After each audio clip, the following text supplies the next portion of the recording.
दोस्तों, इस वीडियो में हम वेस्टलिक फ्लाई स्टूडियो आईपीओ के बारे में बात करेंगे कि कंपनी क्या काम करती है, कंपनी के फाइनेंशियल कैसे हैं, कंपनी प्रॉफिटेबल है या फिर लॉस मेकिंग है, और इस आईपीओ में लॉन्ग टर्म के लिए अप्लाई करना है या सिर्फ और सिर्फ लिस्टिंग गेन के लिए अप्लाई करना चाहिए। तो चलिए वीडियो को शुरू करते हैं। लेकिन अगर आपने चैनल को अब तक सब्सक्राइब नहीं किया है तो चैनल को सब्सक्राइब कर लें और साथ में वीडियो को भी लाइक कर दें। तो सबसे पहले अगर कंपनी के बारे में बात करें तो कंपनी 2016 में इनकॉर्पोरेट हुई है। तो अगर इसके काम की बात करें कि कंपनी क्या काम करती है, तो ये कंपनी विजुअल इफेक्ट डालने का काम करती है, यानी कि वीएफएक्स इफेक्ट डालने का काम करती है। इसका हेडक्वार्टर हमें चेन्नई में देखने को मिलता है और साथ ही इस कंपनी की जो सब्सिडरी कंपनी है वो हमें कनाडा और यूके में भी देखने को मिलती है। तो ये company high quality VFX effect डालती है, यानी कि जो मूवीज़ होते हैं, टीवी सीरियल है, नेट सीरीज़ है या फिर कमर्शियल हैं, इनमें ये वीएफएक्स इफेक्ट डालने का काम करती है। इस बार आपने मूवीज़, नेट सीरीज़ या फिर टीवी सीरियल की बात करें तो आपने देखा होगा कि बैकग्राउंड जो है वो काफ़ी ज़्यादा अट्रैक्टिव देखने को मिलता है और बहुत ही यूनिक देखने को मिलता है। तो ये जो क्रिएशन है वो हमें वीएफएक्स इफेक्ट के द्वारा क्रिएट की जाती है। तो ये जो कंपनी है कुछ इस तरह का ही काम करती हुई देखने को मिल रही है। और कंपनी की जो सब्सिडरी कंपनी है वो हमें हॉलीवुड मूवीज़ में काम करते हुए देखने को मिल रही है, यानी कि ओवरऑल इसका जो कनेक्शन है वो हमें हॉलीवुड मूवी से देखने को मिलता है। और ये जो कंपनी है ऑस्कर अवॉर्डेड एवेंजर्स में भी काम कर चुकी है, यानी कि उसमें वीएफएक्स इफेक्ट डालने का काम कर चुकी है। तो ये जो कंपनी है वो काफ़ी सारे हिट मूवीज़ में वीएफएक्स इफेक्ट डालने का काम कर चुकी है, जैसे कि आप यहाँ पर कुछ नाम देख सकते हैं: एवेंजर्स एंड गेम, अवतार 2, Spiderman far from home, extraction 2 और भी काफ़ी सारे मूवीज़ में काम कर चुकी है। इसके अलावा कुछ नेट सीरीज़ की बात करें तो यहाँ पर जैसे कि आप देख सकते हैं द क्राउन, द विचर, इसके अलावा और भी काफ़ी सारे मूवीज़ और नेट सीरीज़ में हमें काम करते हुए देखने को मिली है। तो ये जो कंपनी है वो Netflix, Disney, Fox studio, Sony इन सब के द्वारा ऑडिटेड है।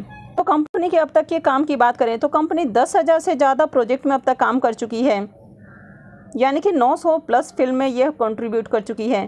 इसके अलावा 8,000 प्लस कमर्शियल्स में भी काम कर चुकी है।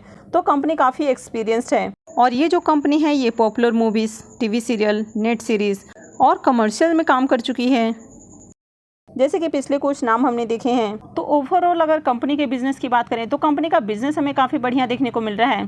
तो चलिए अब हम इसके फाइनेंशियल देख लेते हैं। तो कंपनी के फाइनेंशियल की बात करें तो यहाँ पर मात्र हमें 2 सालों का फाइनेंशियल देखने को मिलता है। तो सबसे पहले अगर एसेट की बात करें तो इसके एसेट में हमें बहुत अच्छी ग्रोथ देखने को मिल रही है। पिछले साल के मुकाबले इसका जो एसेट है वो हमें 3 गुना से भी ज़्यादा देखने को मिल रहा है। अगर रेवेन्यू की बात करें तो ये भी 3 गुना करीब बढ़ चुका है।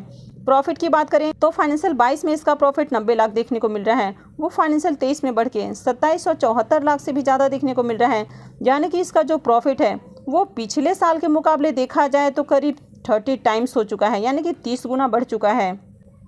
अगर नेटवर्थ की बात करें तो ये भी करीब 10 गुना हमें बढ़ते हुए देखने को मिल रहा है। कंपनी के रिजर्व की बात करें तो इसमें भी बहुत अच्छी ग्रोथ है। तो ओवरऑल कंपनी का जो फाइनेंशियल है वो हमें आउटस्टैंडिंग देखने को मिल रहा है। अगर बोरोइंग्स की बात करें तो फाइनेंशियल 22 में इसके जो डेट हैं वो 413 करोड़ हैं और अभी ये हमें 427 करोड़ देखने को मिल रहा है।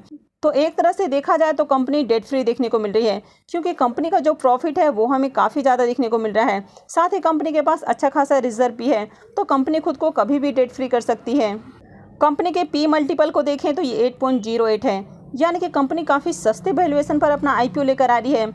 आरओसी और आरओसी देखें तो ये आपको बहुत ही ज़्यादा देखने को मिल रहा है, क्योंकि कंपनी के जिस तरह हमने पहले प्रॉफिट देखें, रेवेन्यू देखें या फिर उसके एसेट देखें तो इन सब में आपको बहुत ही ज़्यादा ग्रोथ देखने को मिल रही है। तो यहाँ पर इसी के कारण इसका जो आरओई और आरओसी है वो हमें बहुत ही ज़्यादा देखने को मिल रहा है। अगर डेट टू इक्विटी रेशियो की बात करें तो ये काफ़ी कम देखने को मिल रहा है, यानी कि बहुत ही कम डेट है। ईपीएस 16.32 का है। और रिटर्न ऑन नेटवर्थ की बात करें तो ये भी हमें बहुत ही ज़्यादा देखने को मिल रहा है। तो ओवरऑल कंपनी का फाइनेंशियल बहुत ही अच्छा है और कंपनी जो अपना आईपीओ लेकर आ रही है वो भी हमें चीप वैल्यूएशन के ऊपर देखने को मिल रहा है, यानी कि काफ़ी सस्ते प्राइस पर अपना आईपीओ लेकर आ रही है। तो यहाँ पर आईपीओ काफ़ी सस्ते वैल्यूएशन पर देखने को मिल रहा है, यानी कि आगे इसमें काफ़ी अच्छी ग्रोथ की अपॉर्चुनिटी है। अगर आईपीओ के डे 1 के सब्सक्रिप्शन देखें तो आईपीओ डे 1 में ही 33.17 टाइम्स सब्सक्राइब हो चुका है, यानी कि 33 गुना से ज़्यादा आईपीओ डे 1 में ही सब्सक्राइब हो चुका है। तो ये अपने आप में एक तरह का रिकॉर्ड देखने को मिल रहा है।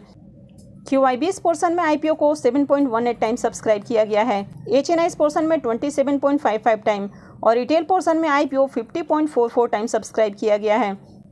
तो आईपीओ में डे 1 में हमें बहुत ही ज़्यादा सब्सक्रिप्शन देखने को मिल रहा है। तो चलिए अब ग्रे मार्केट प्रीमियम देख लेते हैं।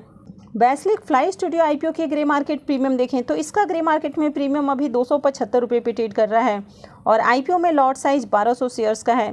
तो इसका मतलब है कि इस आईपीओ से 3,30,000 रुपये आपको करीब प्रॉफिट देखने को मिल सकता है।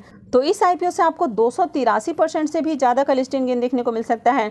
तो इसका प्रीमियम बहुत ही हाई प्राइस के ऊपर ट्रेड कर रहा है और मार्केट में इसमें बहुत ही ज़्यादा डिमांड है।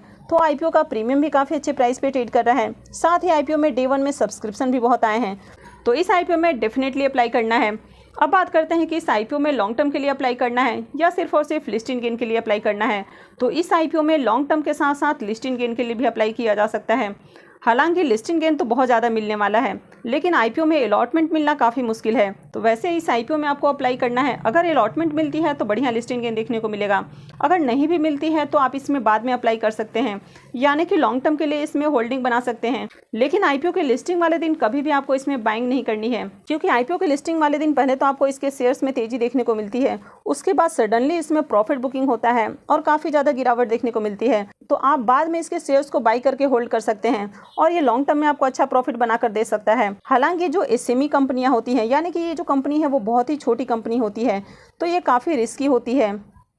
तो अगर आप इसको लॉन्ग टर्म के लिए होल्ड करते हैं तो आपको अपने रिस्क रिवॉर्ड को एनालाइज करके ही होल्ड करना है, क्योंकि जहां इसमें आपको ग्रोथ बहुत ज़्यादा देखने को मिलती है, तो जब गिरावट आती है तो गिरावट भी आपको बहुत ज़्यादा देखने को मिलती है।